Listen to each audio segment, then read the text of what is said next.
Jesus.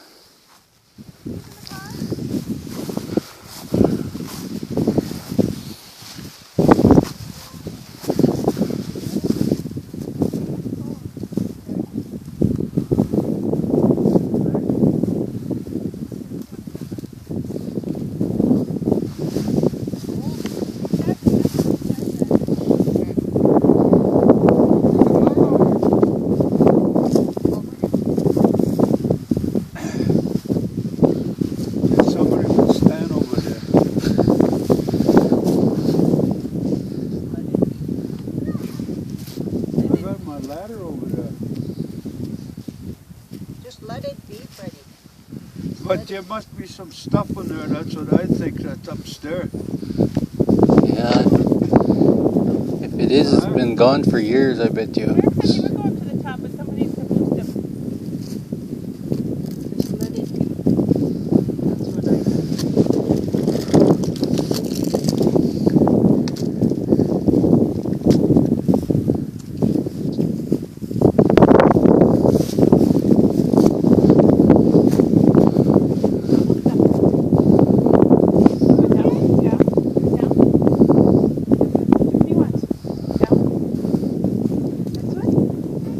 How come this thing is facing north and south?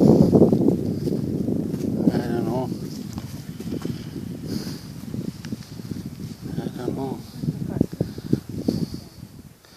What do you remember here then, Dad? I'll tape you. This one is, What do you remember of everything you remember like this? I was too young to remember too well, but I always talk about this rock about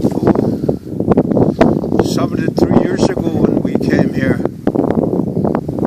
I would say about I was 6 years old, and with Grandpa, Mom and Dad, and then there was what you call him also Gaspar and his wife, the old lady from Whitefish, and also from Philip Ward and them. And then I believe there was another family from, I wonder if that was old Solomon Mississippi. We came here and I remember the stone that they were putting tobacco on there. And I always talk about this, what you call them, this stone. And I never could find it to remember it. To remember it, I know that there was a settlement that was being a half-breed named Primo that lived in here. And his name was Fred. Around here someplace, we used to trap this area, all of us. We trapped this area and we stayed here for 3 to 4 weeks in the spring. And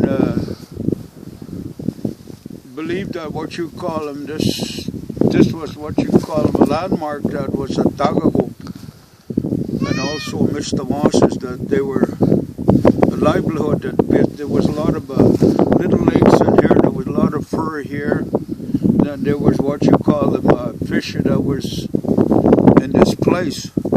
So it's been 73 years ago, and yesterday when I came here looking for this rock and I found it, and now it's being disturbed by a gravel pit that they're mining here, which is about maybe 300-400 yards away. And I know this is the landmark that I was been looking for quite some time, and I believe it that this is what you call them, our land, the landmark that Ahtahkakoop has left, and they used to spend the winter here, and then they wintered in here, and then they trapped fur here, and then because of so much animals and fur, and that's how they survived. This rock in here behind me has been there for many years before even a white man ever settled. This stone here that is here, and my dad and grandpa used to call it Sasakamoose. That's what it means, big stone. And this is the big stone country. This is what this stone represents, that years that I've been looking for, and now I found it yesterday, and I come back here today. And I don't know if it's. I still believe this land here that is ours, to combine with Mistawasis, because they were related very closely. I think they were close to being brothers, or maybe brothers, Mistawasis and Ahtahkakoop. This is the landmark of their land and their country where they lived. And hoping that what you call something would be done about it in the future. But here again, we have to ask, the elders to come and smoke in here next year in the summertime, to gather them together again to remember this thing, and what indicates to me, the indication to this stone is that once we were here before even the white man stepped in this country, and I think it is ours. This land here is ours, that belonged to us. This was our survival during the winter time of our lives in here when Ahtahkakoop was alive. Even before Ahtahkakoop, this was what you call the landmark, what was done. And then next year, if it's possible that we could come here and do something with this landmark, and this is what we should do. And it varies on the old people what they're going to say when they come and bring their pipes in there. The stone itself must have been blessed over and over and over again. Yeah. It was not only once. Came here,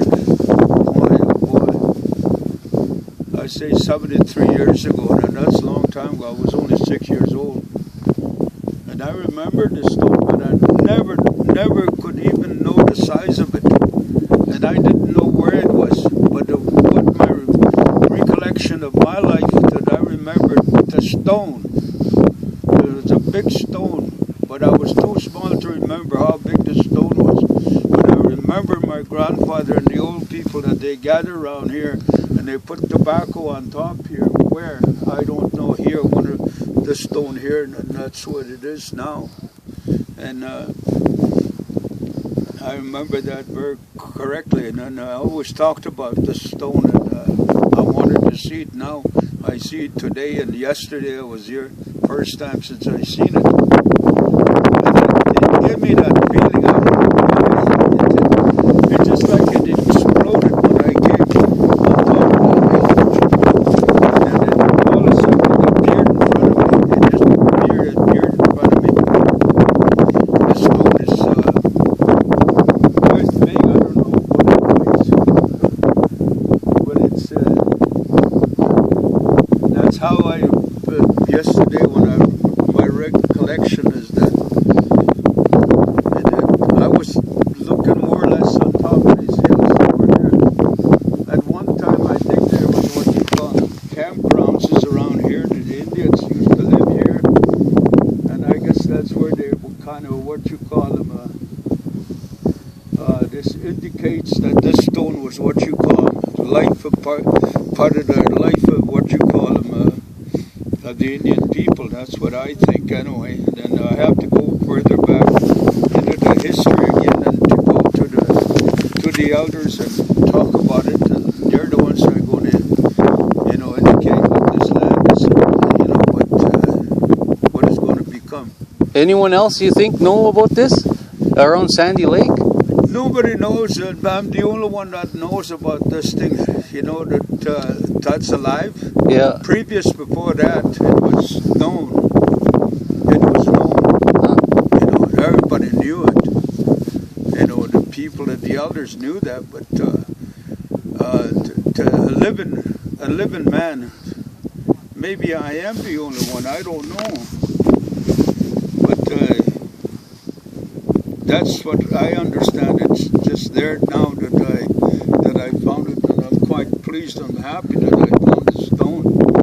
It's been too long that I've been talking about it, and yet all of a sudden it's here now. And it's amazing to look at this stone, the size of it. And then, the color of it is white, and some say it's buffalo, and then some say it's just, I don't know what the indication of what that be. Let's see. Who owns this land now, Dad? This is the government lease land. This is all. This is government land? Lease pasture. Pasture land is just leased by what you call. Is this PFRA in here? Aye? Are we in PFRA pasture? No. No? We're outside PFRA pasture. This is what they call the co-op pastures. And there are 6 people that have their cattle here, and then they not own it. They're just leasing right of grazing pasture, and that's all it is. Yeah. This is all government. Provincial government, I guess, and maybe the federal government, I don't know who owns this. But the ownership, the right of the ownership of this land is the Indian people. It's a Ahtahkakoop. This is where the settlement is.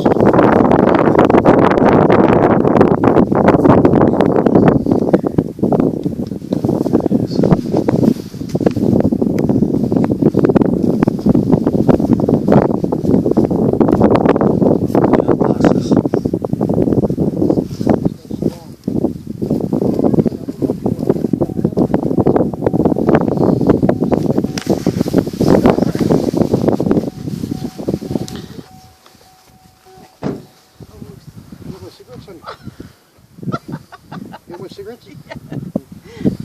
This pocket. Here, put your mitten on. They're wrong. Shake it.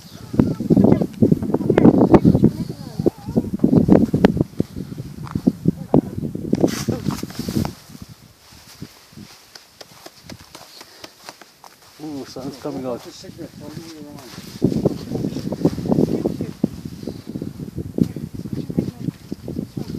How many you put around here, Joe, Danny?